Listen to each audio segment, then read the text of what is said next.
In the year 1212 since the birth of Christ, Friedrich, the only son of Heinrich Stauffer, to his father's glorious throne arose.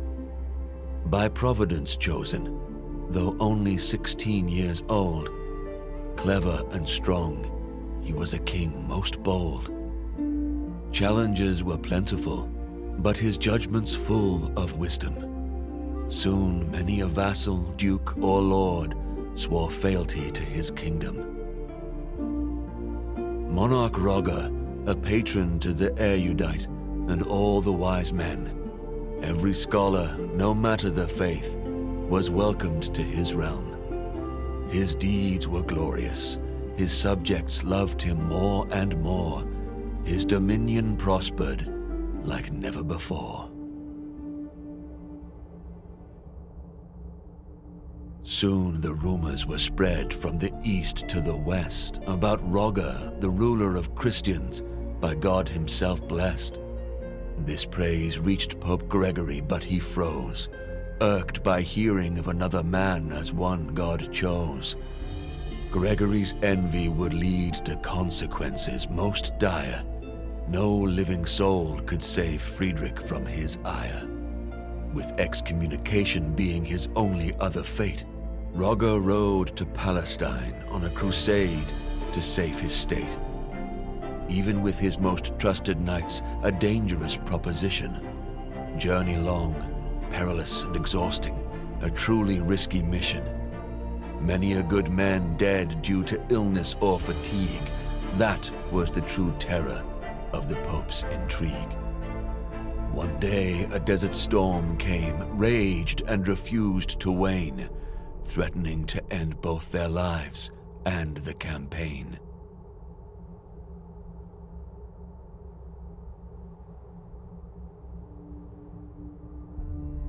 It seemed that for the Emperor's army all hope was lost.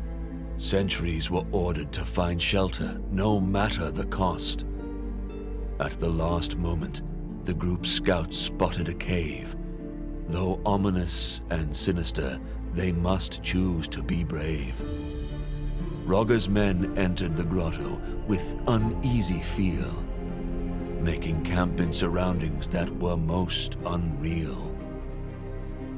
Days went by, the storm unwavering, no sign it would clear.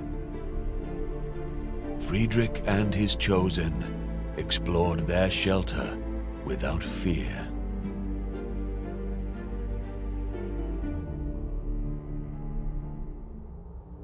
Delving deeper into their shelter, anything but small, dark passages lined by pillars receded to a large hall. Friedrich and his company were men loyal and seasoned, but in their hearts was dread which could not be reasoned. Architecture meant not for living men, vast and bold, perhaps chiseled by some mysterious giants of old. Distracted from his reverie by a glimmer of light, Roger saw a part of metal buried in the sand upright. A machine, a gate, centuries old, with it he must return. What trove of lost knowledge from it could he learn? Friedrich, albeit short on time, researched that device. Its power to grant wisdom should more than suffice. Gate to the Temple of Wisdom, the device was now called. It would lead to understanding of deep truths unequaled. In much higher spirits, knights loaded the gate on the caravan, and once again their journey, their crusade has began.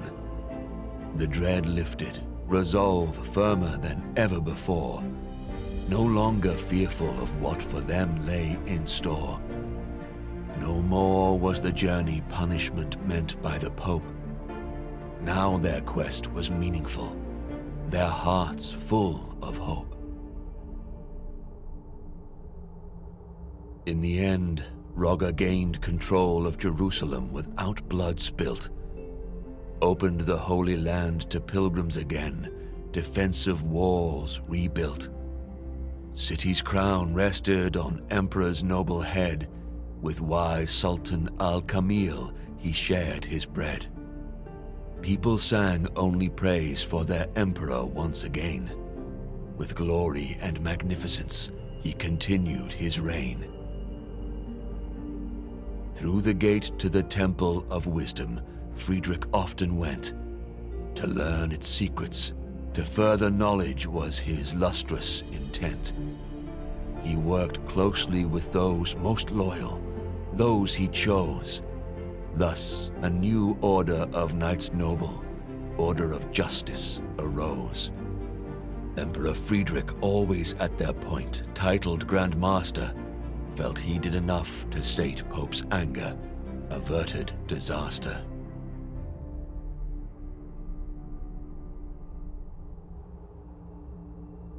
But to Gregory's ears were whispered rumors terrible, stories about a deal with the devil and lies unbearable, about how Roger's order was built to conceal a devil's gift, and since the Pope believed it, it caused an irreparable rift. Not long before the Emperor was excommunicated, by all the people of faith, he was to be isolated. Residents of Jerusalem, who just a year ago called him their savior, now cast him out, the Pope to blame for this behavior. The Emperor by this iniquity was aback taken. All the Pope's intrigues left him quite shaken. When he finally retreated to Italy and his throne, he lived for his order of justice and his land alone.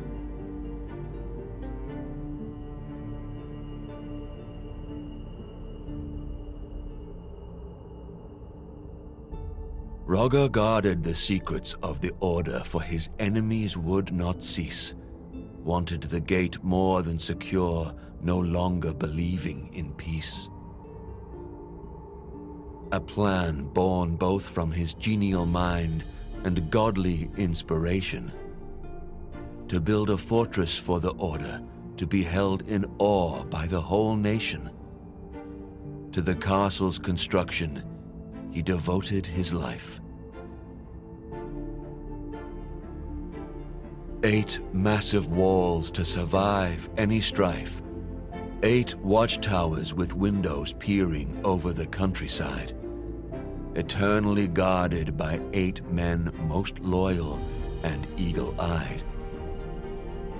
8 sides to the courtyard for the men to meet and rest.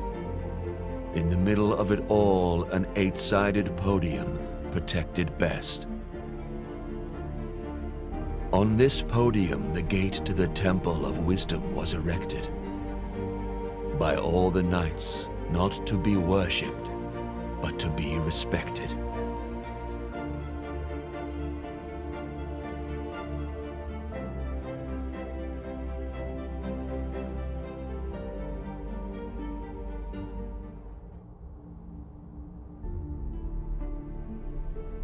So it was created.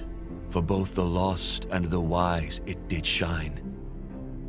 Templum Justitia, the temple of justice, the castle, the shrine.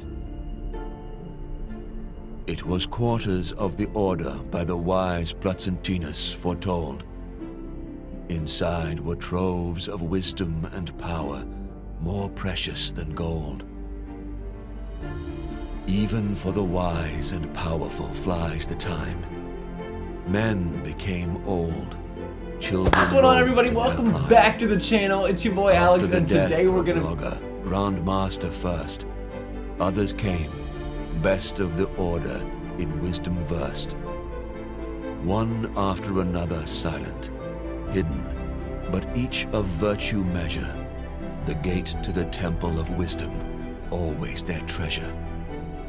Generation after generation, the secret was keeping, wealth and wisdom gaining, never relenting, never sleeping. But the year 1465 after Christ came, and for the order of justice, the world was never the same.